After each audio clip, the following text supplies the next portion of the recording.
Hello, my name is Kenya, and this video will be me reflecting on the Master in Demand Professional Soft Skills course on the Lynda website.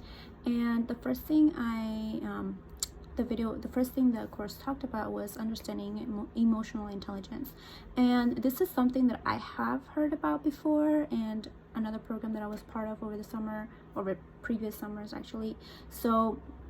And just the basic things about what I had learned from these previous programs about emotional intelligence is basically just acknowledging your emotions and your thoughts, and just analyzing what it was and how to not let it impact in your in work environment, or in the people around you, or just something like that. So it's been a while since I had to learn about it, but the reason I chose this specific course was just being curious about what it meant and what it was. And when the instructor talked about this, I was very excited to learn about it, actually, because it would just be refreshing my mind or my memories about what it actually meant, or just a different insight on what it was.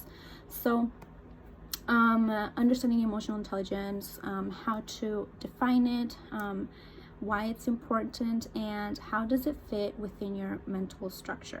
So those are some of the things that it talked about at the beginning, and just again, identifying your emotions and stuff like that. Also understanding and expressing emotions, using empathy. And this is one of the things that I really did enjoy learning about, because I like to be there for other people, and empathy is one of the things that I want to show towards others.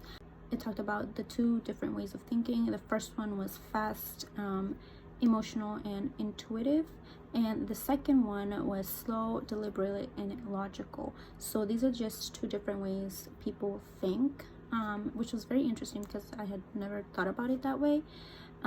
Also, being just self-aware was one of the sections that the course had. And under being self-aware was understanding triggers and identifying them.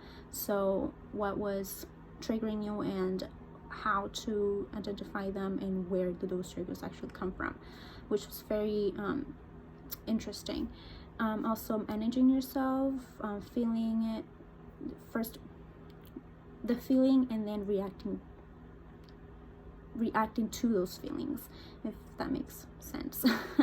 Yeah.